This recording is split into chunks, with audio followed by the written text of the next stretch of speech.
അങ്ങനെ ദുനിയാവിന്റെ കാര്യത്തിൽ നിങ്ങൾ താഴോട്ട് നോക്കണം. ഉൻദുറു ഇലാ മൻ ഹുവ അസ്ഫല മിൻകും, നിങ്ങൾ നിങ്ങളെക്കാൾ താഴ്ന്നവരിലേക്ക് നോക്കണം. വലാ തൻദുറു ഇലാ മൻ ഹുവ ഫൗകക്കും, നിങ്ങളെക്കാൾ മീതെയുള്ളവരിലേക്ക് നോക്കരുത് എന്നാ പറഞ്ഞത്. എന്നിട്ട് എന്താ പറഞ്ഞതിന് കാരണം പറഞ്ഞറിയോ?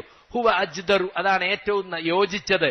അല്ലാ തസ്ദറു, നിങ്ങൾ നിസാരമായി കാണാതിരിക്കുവാൻ. നിഅമത്തല്ലാഹി അലൈക്കും, അള്ളാഹുവിന്റെ നിങ്ങളുടെ മേൽ അള്ളാഹു ചെയ്ത നിഅമത്തുകൾ നിസാരമായി കാണാതിരിക്കാൻ നിങ്ങൾക്ക് നല്ലത്, ഏറ്റവും യോജിച്ച അതാണ്. മേപ്പിട്ട് നോക്കിയാൽ നമുക്ക് തോന്നുകയായി നമുക്കൊന്നും അല്ല ഒന്നും തന്നില്ല. അയാൾക്ക് എന്തെല്ലാം കൊടുത്തു, അയാളെ ബംഗ്ലാവ് കണ്ടില്ലേ, അയാളെ വീട് കണ്ടില്ലേ, അയാളെ റോഡ് കണ്ടില്ലേ, അല്ലാഹുവേ എനിക്ക് അത് തന്നില്ലല്ലോ, ഇത് തന്നില്ലല്ലോ, മറ്റേത് തന്നില്ലല്ലോ. എന്തുകൊണ്ടാ?